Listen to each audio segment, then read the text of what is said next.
My parents laughed at my online business for years, until it earned $1.2 million and left their golden child speechless at her own graduation party. My name is Aiden. I'm 31, and one thing I've learned about family is this: they'll support you, unless your success unsettles them.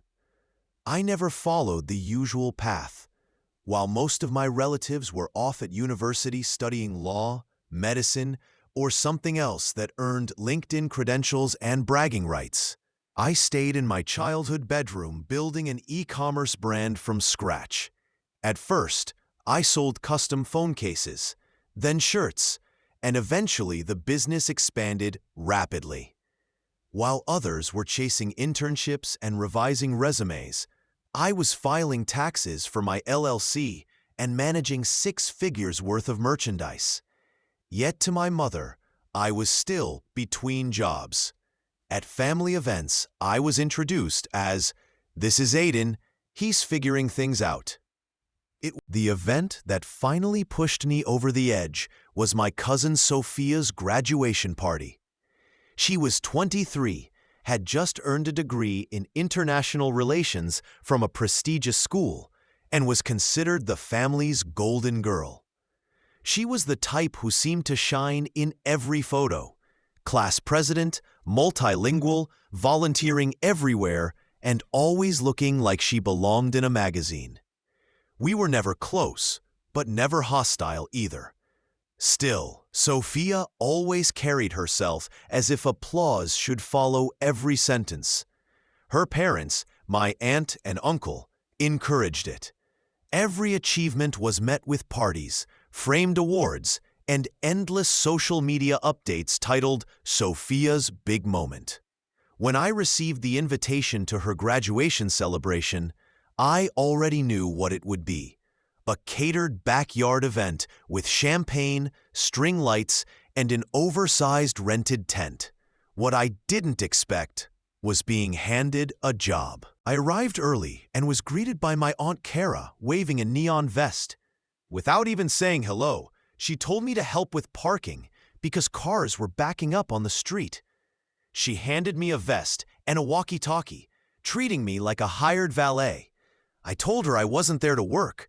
I was there to celebrate. She laughed it off and said, "Just an hour. You're good at logistics, right? With your little internet project?" Against my better judgment, I gave in. For the first hour and a half, I directed traffic, guided SUVs onto the grass, and helped older relatives with walkers. Nobody relieved me, and no one offered a drink. By the time I sat at a folding table in the back, sweaty and dusty, the real party was already underway. A banner stretched across the yard, reading "Congrats, Sophia" in gold letters. A new Kia Soul sat in the driveway, wrapped in ribbon. Guests mingled near the cake table, while my mother sat front and center, smiling like she had raised My place card was tucked behind a fern by the buffet, far from the main tables. Sophia glowed in a white dress, moving from group to group like she was campaigning for office. When she took the microphone, she tapped it dramatically, then laughed. "I just want to thank everyone for coming," she said, lifting her glass. "It means so much to be surrounded by people who value hard work and real education, especially these days, when it's easy to get distracted by online hobbies." She looked straight at me. The pause was deliberate, the tone sharp. The response? Laughter. My uncle snorted, another cousin nearly spit out his drink, and even my mother gave a tight smile she couldn't suppress. Sophia went on. "Some of us spent 4 years earning a degree that means something. Sorry, not sorry." More laughter, another toast, and she handed back the microphone with a smug flourish. I tried not to react, but inside years of dismissals weighed on me. The smirks whenever I described my work, my own mother brushing past my updates to praise Sophia's professors. The speech was just the last straw. I waited until the applause died down, and the crowd drifted toward the dance floor. Then I stood, dusted myself off, and approached Sophia, who was posing with friends by her new car. "Hey, Sophia," I said casually, loud enough for people nearby to hear. She froze mid-laugh, surprised. "Yeah?" I raised my glass. "Congrats! It must feel great knowing your degree got you here. And it's wonderful your family supports you so much. My little online hobby cleared $1.2 million this year. But hey, nice Kia." Silence. Her smile disappeared. Someone dropped a fork. My uncle's jaw fell open. My mother blinked, stunned. I didn't wait. I nodded, turned, and walked out. As I headed to my car, I could feel eyes burning into my back. I didn't need to turn around. That single moment was enough. It would ripple through the family long after. Truthfully, I hadn't planned to say anything. But years of being dismissed, sidelined, and taken advantage of had built up. Sophia's jab was the final push. By the time I pulled into the driveway of my fully paid 3-bedroom house, my phone was buzzing. First came a text from my mother. "That was uncalled for, Aiden.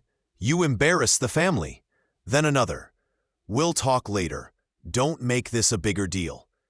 Aunt Kara chimed in, "Was that really necessary? Sophia worked hard for her degree. You're not the only one achieving things." I ignored the messages, shut off my phone, and let the quiet of my home settle around me. That night, I had the best sleep in months. The ripple effect came quickly. By Monday morning, I had 3 new interview requests in my inbox. Apparently, one of Sophia's friends had looked up my company after the party and was impressed by what we had built. This wasn't just a hobby. It was real. Usually, I'd pass those inquiries to my assistant. But this time, I took the calls myself. For once, I wanted people to hear my story. By Tuesday evening, my mother appeared at my door unannounced, holding a Tupperware container like it was still 2006. I let her in. She looked around my living room. The minimalist furniture, the art, the lighting, all of it reflecting a success she had never acknowledged. "You've done well for yourself," she said finally. "Yeah," I answered, "I have." She set the container on the counter. "But you embarrassed Sophia and the family. She's devastated." I crossed my arms. "Mom, she mocked me publicly. I didn't start it. I finished it." Then she whispered, almost nervously, "But 1.2 million?" As if saying it out loud might summon trouble. "It's the truth." She froze, her jaw tight. "Why didn't you ever tell me?" I laughed lightly. "I did. You just never wanted to listen. You preferred the version of me who needed help." That fit your story. Aiden, the dropout, still trying to figure life out. Someone you could pity. But I stopped needing that a long time ago. She sank into a chair, as if my words had taken the air out of her.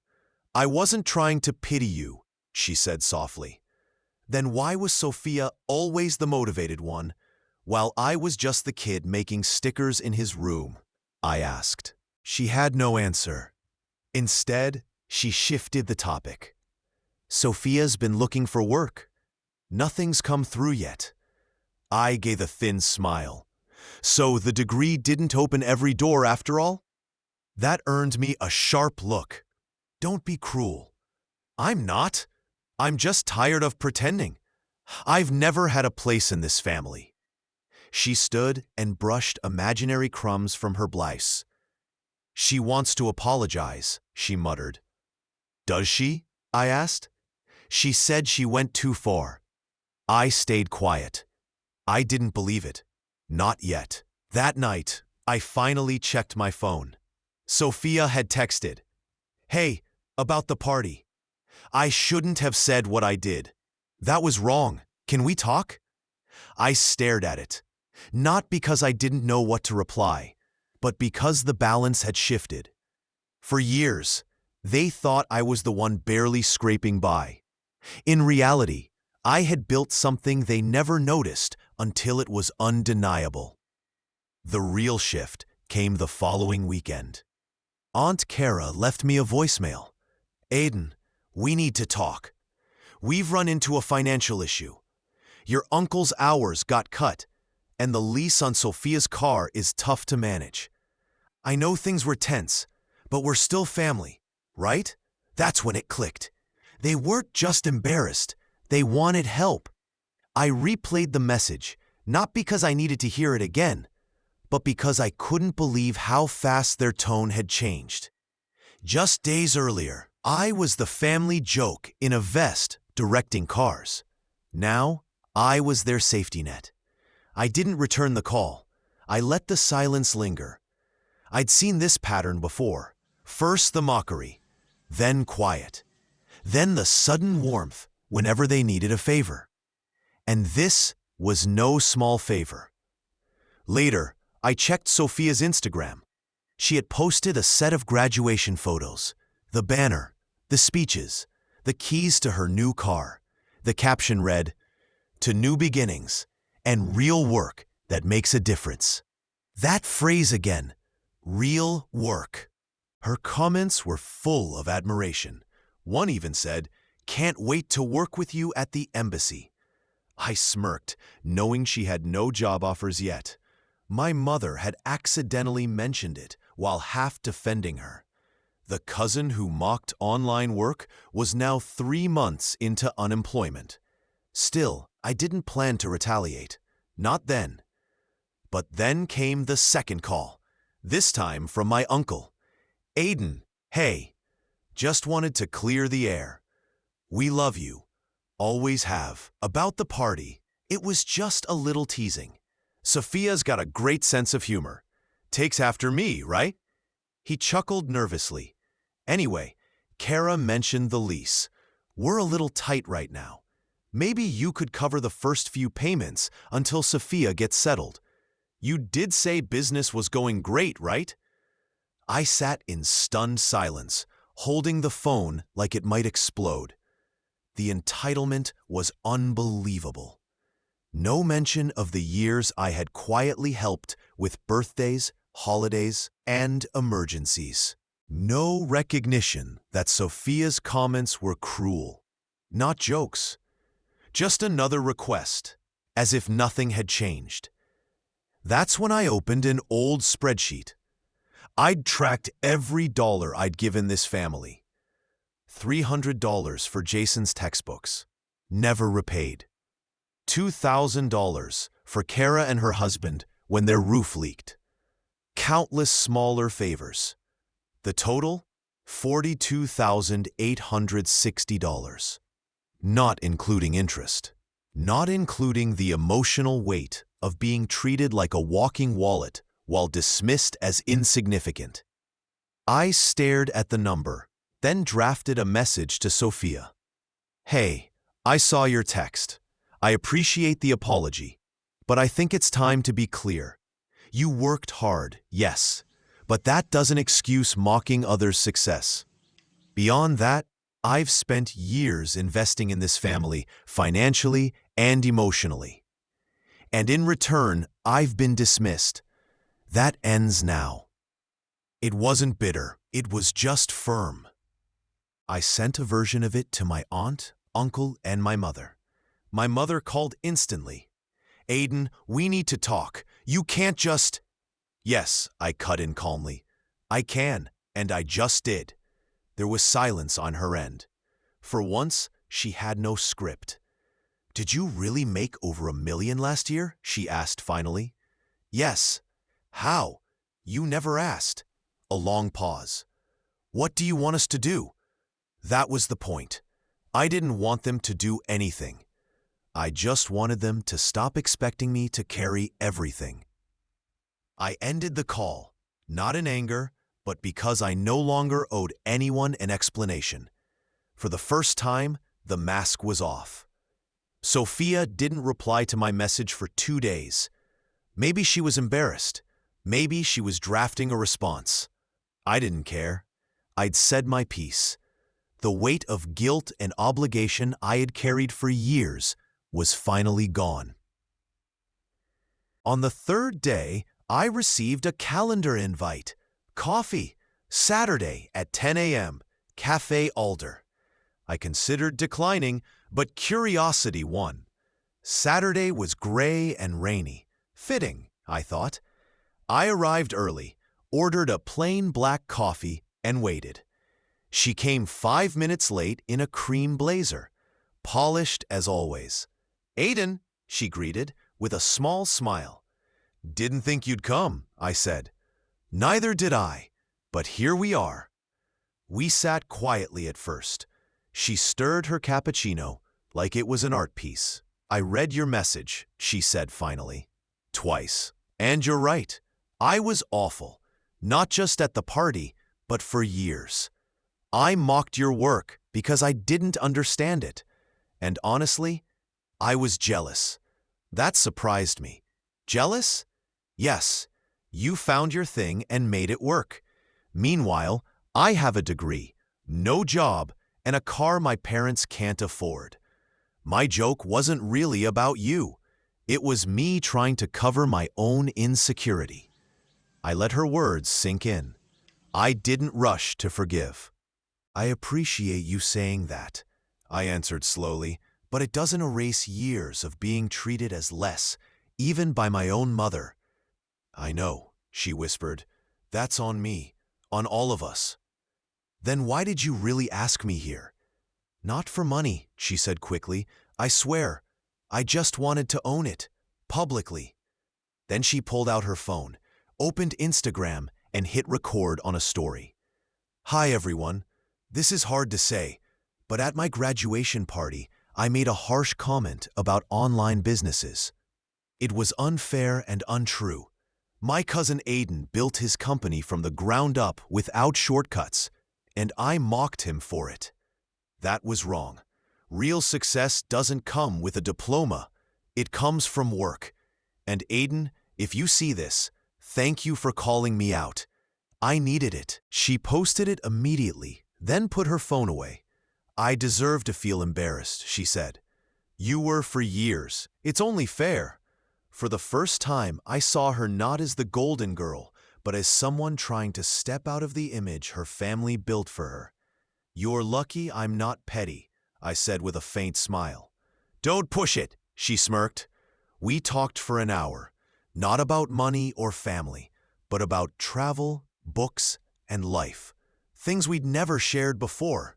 When we parted, she hugged me. Not a quick pat, but a real embrace. A week later, my mother called. "Did you see Sophia's video? She didn't even tell us." "I'm proud of you, Aiden, and I'm sorry for how I treated your work, for not listening, for never asking. I didn't gloat. I just said, thank you." At the next family gathering, a 4th of July barbecue, I wasn't handed chores or folding chairs.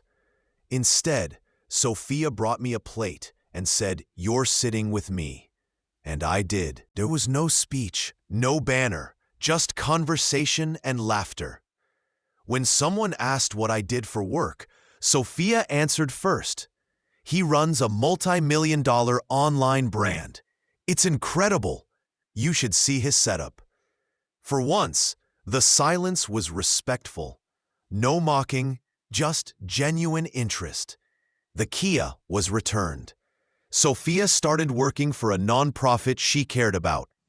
My aunt and uncle stopped asking for money. My mother still doesn't fully understand what I do, but now she brags as if I invented the internet. I still keep that spreadsheet, not out of bitterness, but as a reminder of what I gave and what I no longer owe. They say success is the best revenge. I think clarity is better. After all the noise, the quiet feels like the greatest victory. Thanks for watching this family story. If you enjoy Reddit family drama, make sure to subscribe and turn on notifications so you don't miss the next one.